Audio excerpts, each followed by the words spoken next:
باختصار، الحياة التي لا تستطيع تغييرها استمتع بها بهذه البساطة. نعم، بهذه البساطة. يا ابن آدم، إن أنت رضيت بما قسمته لك أرحت قلبك وبدنك وكنت عندي محمودا، وإن أنت لم ترضى بما قسمته لك سلطت عليك الدنيا تركض فيها ركض الوحوش في البرية.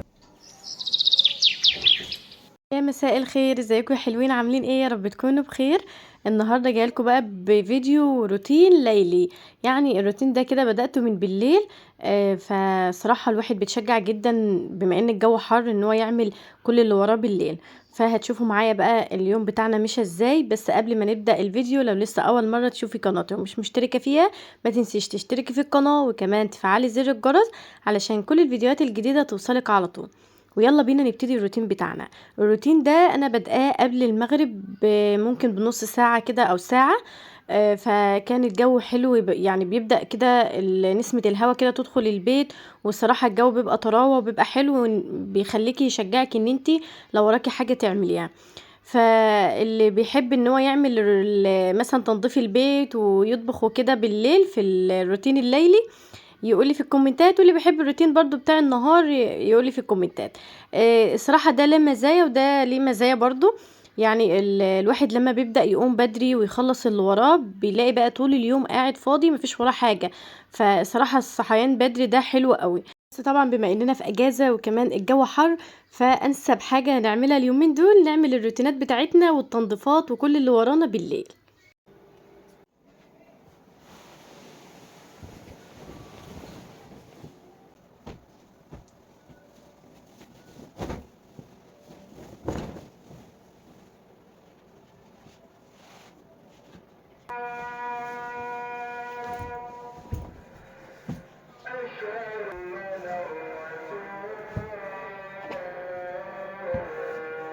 طبعا كده سمعتوا اذان المغرب كان بيأذن وانا لسه كمان بنظف الاوضه.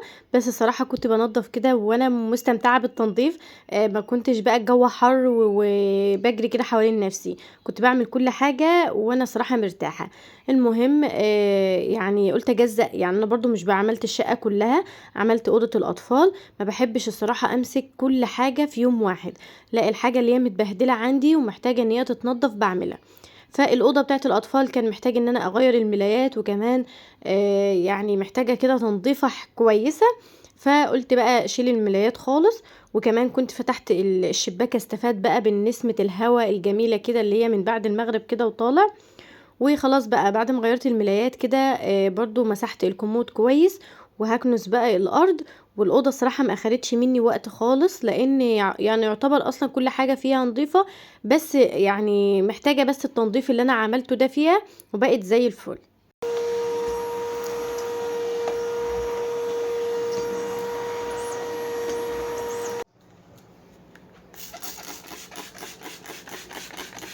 جينا للحظة الأخيرة بقى اللي هي رشة المعطر اللي بحبها في كل تنظيفة. وزي ما انتم شايفين بقى الدنيا ليلت، بس برضو فضلت فاتحة الشباك علشان برضو يدخل هوا كده للأوضة. وهنا يعتبر بقى الأوضة خلصت معايا ونضفت كويس جدا. هقفلها بقى واشوف ورايا ايه في المطبخ.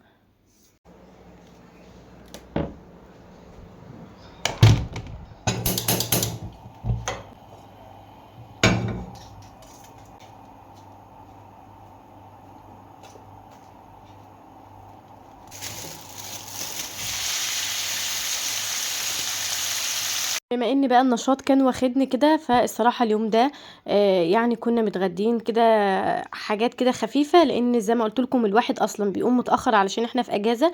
وكمان بيبقى قايم مش قادر ياكل، يعني ملوش نفس كده للاكل. فبنقضي كده بحاجة خفيفة وبالليل بعمل بقى يعتبر الغدا بتاعنا. فهنا بقى كنت اعمل كده مكرونة بشاميل. فعصقت كده، كان عندي لحمة مفرومة عصقتها وحطيت لها بقى بصلاية والبهارات بقى بتاعتها، الفلفل الاسود، الملح. وبحط كمان رشه من جوز الطيب بتخليها طعمها حلو قوي.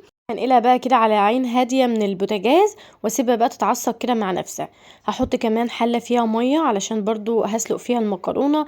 احط شويه زيت على الوش كده ورشه ملح برضو. وهسيبها بقى لحد ما تغلي خالص علشان اسلق فيها المكرونه.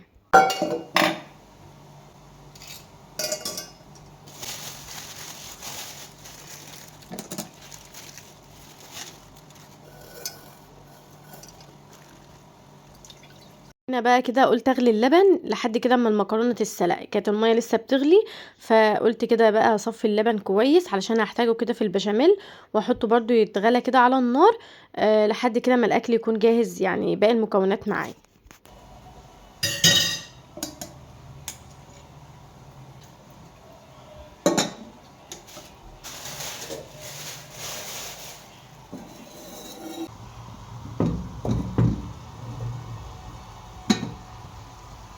المهم بقى كده اللي وصل معايا لحد هنا يكتب لي في الكومنتات ان هو متابعني.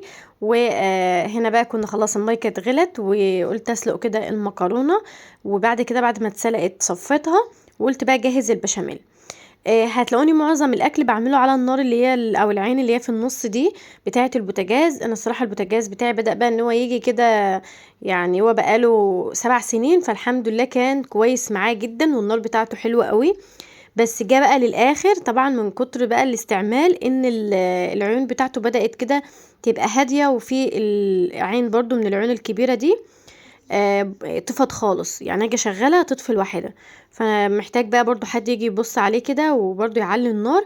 هو اكيد حاجات بسيطه، يعني ممكن يكون مكتوم من حاجه معينه يعني، فهنشوف بقى حد كده يعملهن. لكن الصراحه النوعيه بتاعت البوتاجاز حلوه قوي والنار بتاعته كويسه.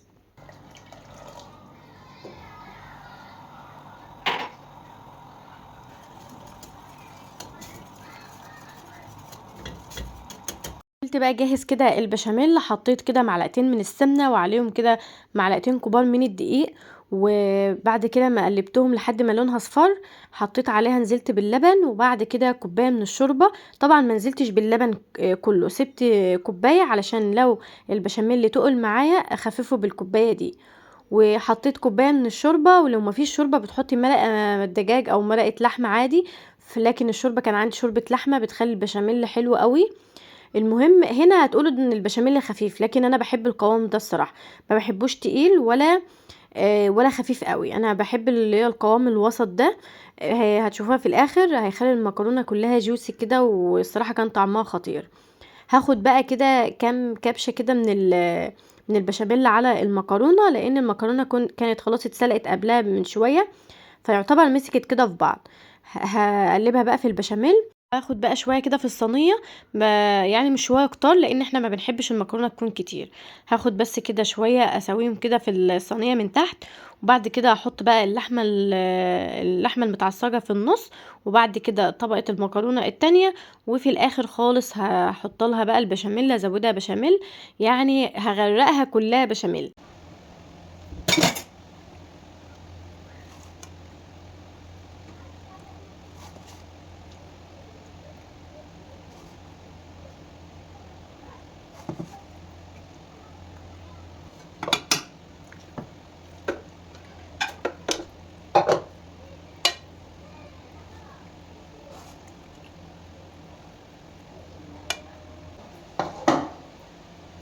وهنا جينا للحظة بقى بتاعة البشاميل. زي ما قلت لكم انتوا هتحسوا ان البشاميل خفيف، بس القوام بتاعه حلو، يعني مطلع المكرونة معايا حلو قوي. هحط بقى كل البشاميل كده على الوش، ولازم البشاميل يغطي المكرونة علشان تاخدي لون حلو كده، لازم يغطي المكرونة. لو عندك جبن وحابة تحط فيها عادي، بس انا بكتفي كده بالبشاميل من على الوش، بصراحة لونه لوحده يعني من غير جبن او اي حاجة، برضو بيبقى لونه حلو. حطيتها بقى في الفرن كده على درجة حرارة 180، وسبتها بقى لحد ما تاخد لون. هي كل حاجة فيها مستوية، بس تاخد لون بس كده. فقلت لحد ما تاخد لون يكون انا غسلت الكم بقى طبق وكم حلة لان مواعين البشاميل كتير. الغسالة بتاعت الاطباق ممكن ان انا احطهم، بس صراحة قلت بما اني واقفة بقى وبستنى كده او كده المكرونة ان هي تتحمر، فقلت مش مشكلة اغسلهم كده لان معظمهم برضو حاجات كبيرة، فقلت اغسلهم وانا واقفه كده. هما ما اخدوش مني كتير حاجات يعني وقت، لان هما الحاجات كتيره بس الحلل كبيره. الفيديو الجاي ان شاء الله يعني هعمل لكم برضو ريفيو كده عن غسالة الاطباق عندي، هي كويسة وحلوة قوي والاستعمال بتاعها جميل الصراحة، وبحط فيها اي حاجة ما عدا الالمونيا، يعني اي حاجة قدامي بحطها فيها، هي الالمونيا بس اللي ما بتتحطش فيها. المهم بقى بعد ما غسلت المواعين دي كلها جينا بقى لحظة الحوض. اديت له برضو غسلة على السريع كده. والاستانلس بتاع الحوض الصراحة ما كانش احسن حاجة، يعني بيبقى مثلا من المواعين وكده بتحس ان هو لونه اصفر شوية، فبقفله باي حاجة عندي وبحط بقى عليه كده كلور، وبعد كده بعد نص ساعة بغسله بيبقى زي الفل.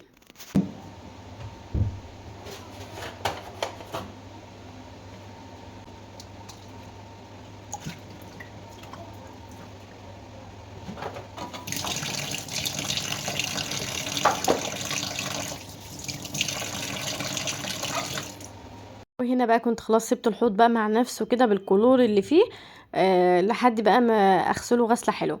المهم بقى المكرونه كانت طلعت وشايفين اللون بتاعها حلو قوي، والبشاميل اللي فيها جميل، بس هي علشان سخنه لسه. وطبعا انا وكارما كانت ريحتها قلبه الشقه، فانا وكارما الصراحه ما استنيناش تبرد، فقلنا نعمل لنا كده كل واحد كده طبق صغير لحد ما تبرد. وانا الصراحه بحبها سخنه، بحبها جوسي كده والبشاميل يكون سايح فيها. فقلت بقى نعمل لنا كل واحد طبق كده لحد ما تبرد، بس شايفين القوام بتاعه وشايفين لونها كانت حلوه قوي. جهز بقى كده كوبايه بيبسي مع الطبق بتاعي، لان انا ما بعرفش اكل اي اكل كده الا لازم اساسي البيبسي معاه. وهنا كنا خلاص بقى وصلنا لاخر الفيديو بتاعنا، واهم حاجه يا حلوين ما تنسوش الاشتراك في القناه، وكمان تفعيل زر الجرس علشان كل الفيديوهات الجديده توصل لكم على طول. واقول لكم هنا مع السلامه.